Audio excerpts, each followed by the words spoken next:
नमस्ते। और the deep dive में आपका स्वागत है। आज हम एक ऐसे सफ़र पर निकल रहे हैं जो हम सब तय करते हैं, लेकिन जिसके नक्शे को हम शायद ही कभी गौर से देखते हैं। ये सफ़र है इंसान के बनने का, बदलने का और दुनिया से तालमेल बिठाने का। हम बात कर रहे हैं मानव विकास और समायोजन की, यानी ह्यूमन डेवलपमेंट एंड एडजस्टमेंट की। बिल्कुल। और ये समझना कि एक छोटा बच्चा कैसे एक सोचने समझने वाला वयस्क बनता है और फिर कैसे एक अनुभवी वरिष्ठ नागरिक के रूप में ढलता है, ये सिर्फ आप कहिए जीव विज्ञान का सवाल नहीं है। ये मनोविज्ञान, समाजशास्त्र और हमारे अपने व्यक्तिगत अनुभवों की एक मिलीजुली कहानी है। हाँ, और इस कहानी को समझने के लिए हमारे पास जो स्रोत है वो है एनसीईआरटी का गाइडेंस एंड काउंसलिंग कोर्स का एक मॉड्यूल। हमारा मकसद इस एकेडमिक जानकारी को निकालकर इसके पीछे छिपे उन रहस्यों को समझना है जो हमारी रोजमर्रा की जिंदगी को आकार देते हैं। इसी स्रोत की शुरुआत में पेस्टोलॉजी की एक बहुत ही खूबसूरत बात कही गई है, जो मुझे लगता है कि आज की हमारी चर्चा का सार भी है। अच्छा। वो कहते हैं कि एक शिक्षक या गाइड एक माली की तरह होता है। वो पौधे में अपनी तरफ से कुछ नहीं जोड़ता। बढ़ने का जो सिद्धांत है, जो प्रिंसिपल है, वो तो खुद पौधे के अंदर होता है। माली का काम बस सही माहौल देना, पानी देना और ये देखना है कि कोई बाहरी चीज उसे नुकसान न पहुंचाए। वाह। तो आइए आज इसी माली की कला को समझने की कोशिश करते हैं और देखते हैं कि हमारे अपने जीवन के बगीचे में क्या कुछ खिल रहा है। तो चलिए इसे परत दर परत समझते हैं। जब हम विकास या डेवलपमेंट शब्द सुनते हैं तो अक्सर हमारा ध्यान बचपन या किशोरावस्था पर जाता है, लेकिन ये मॉड्यूल इस सोच को चुनौती देता है। सही कहा। पहले के मनोवैज्ञानिक भी यही मानते थे कि विकास किशोरावस्था में आकर लगभग रुक जाता है, लेकिन अब ये साफ है कि विकास एक जीवन भर चलने वाली प्रक्रिया है। वूम्ब टू टूम्ब, यानी गर्भ से लेके कब्र तक। और ये सिर्फ शरीर के बढ़ने तक सीमित नहीं है ना? बिल्कुल नहीं।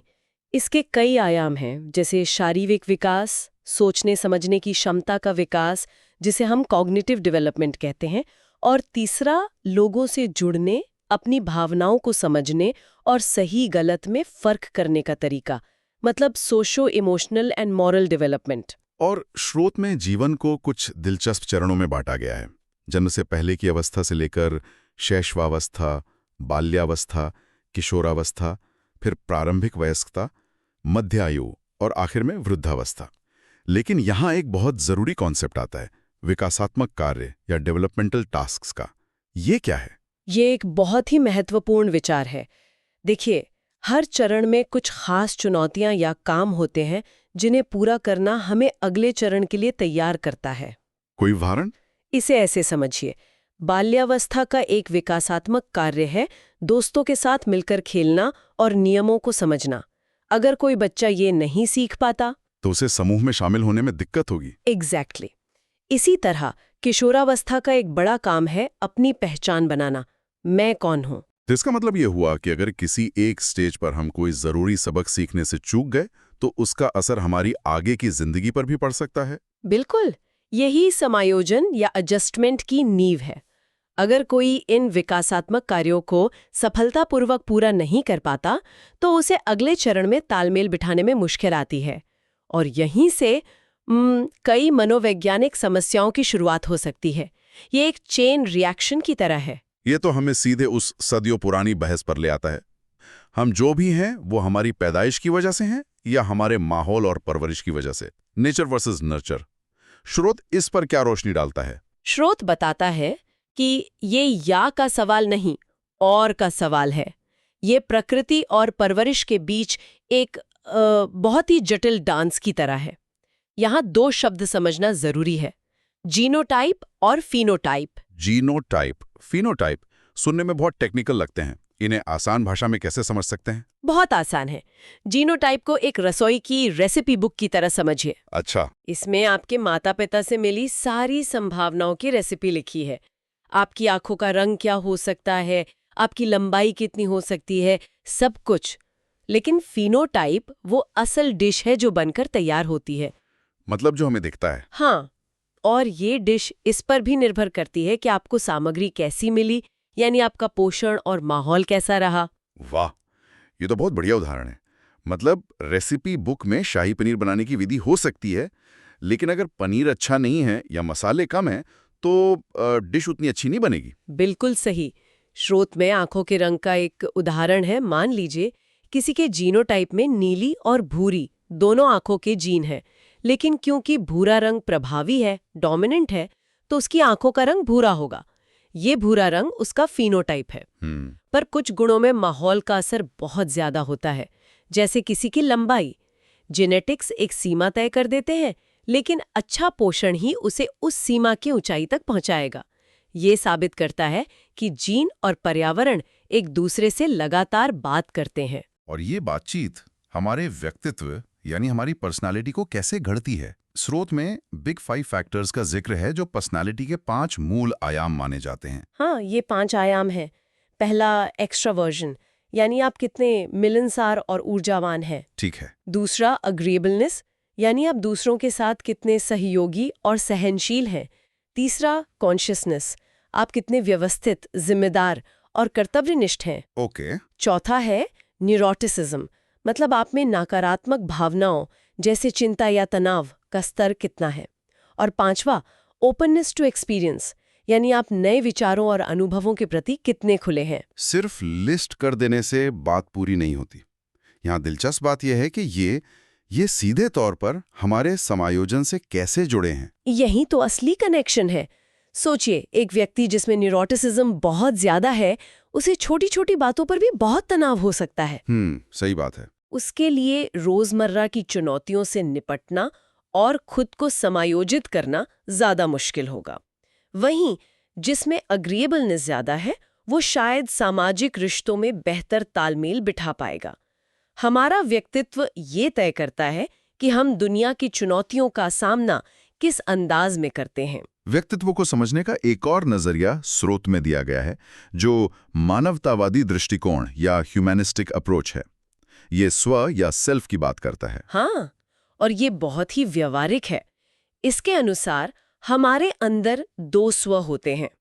एक है वास्तविक स्व, रियल सेल्फ, यानी हम आज इसी पल में अपनी अच्छाइयों और कमियों के साथ असल में क्या है। और दूसरा है आदर्श स्व, आइडियल सेल्फ, यानी हम क्या बनना चाहते हैं, हमारी आकांक्षाएं क्या हैं। और इन दोनों के बीच का संतुलन या असंतुलन ही हमारे मानसिक स्वास्थ्य को तय करता है। बिल्कुल।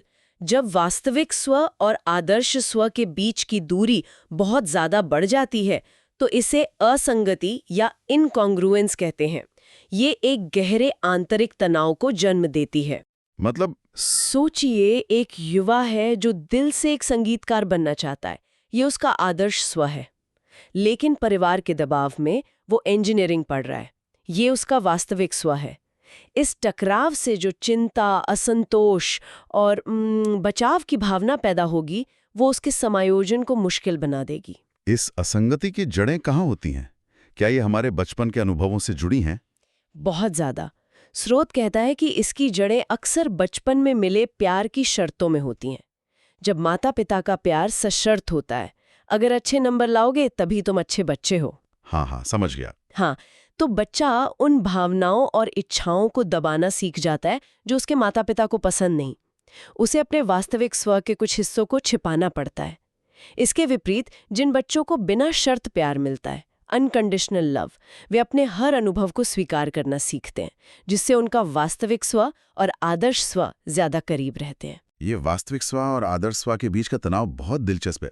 ये हमें सवाल पर लाता है कि जब ये तनाव बहुत बढ़ जाता है या हम किसी और मुश्किल में होते हैं, तो हम खुद को संभालते कैसे हैं? हम करते क्या हैं? ये एक अहम सवाल है और इसका जवाब हमें रक्षात्मक व्यवहार या डिफेंसिव बिहेवियर्स में मिलता है। इन्हें डिफेंस मैकेनिज्म भी कहते हैं।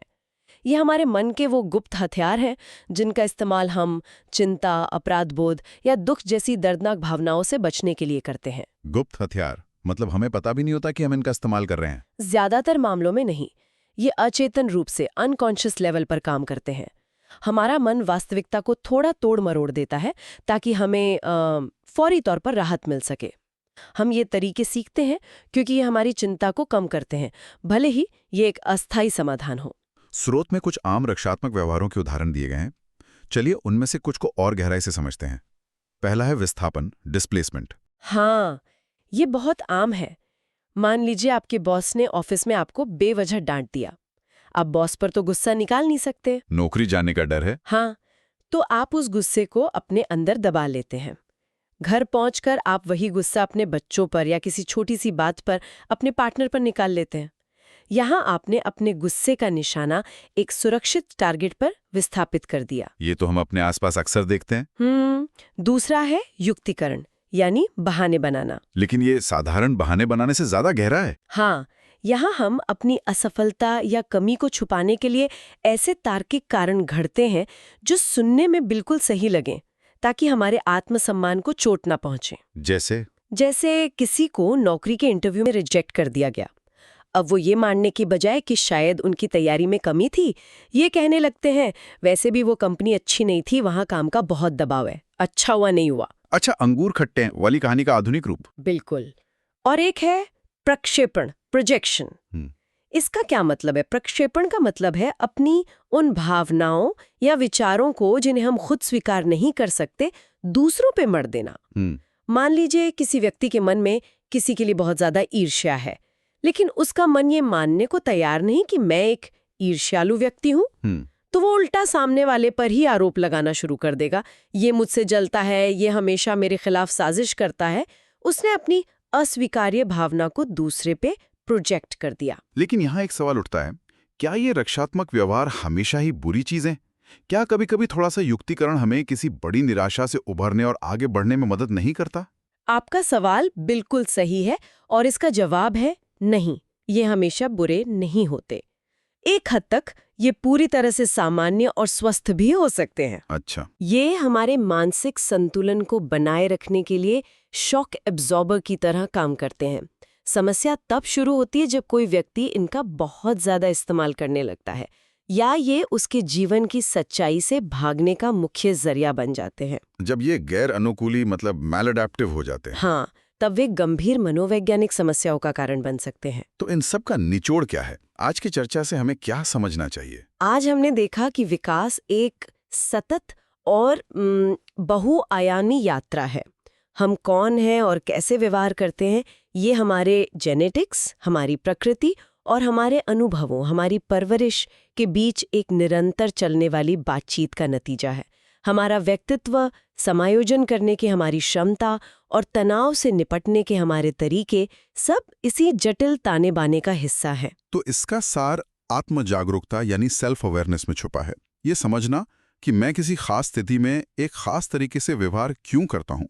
क्या ये मेरा कोई पुराना पैटर्न है? क्या मैं किसी रक्षात्मक व्यवहार का इस्तेमाल कर रहा हूँ? बिल्कुल। और यहीं हम उस माली वाली बात पर वापस आते हैं। खुद को समझना अपने बगीचे को समझने जैसा है।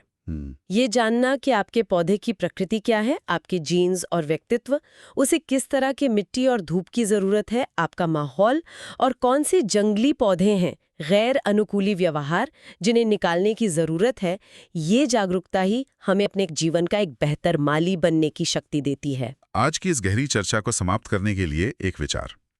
स्रोत कहता है कि कुछ विकासात्मक कार्य हमारे व्यक्तिगत मूल्यों और आकांक्षाओं से पैदा होते हैं, जैसे किसी का डॉक्टर या डांसर बनने का सपना।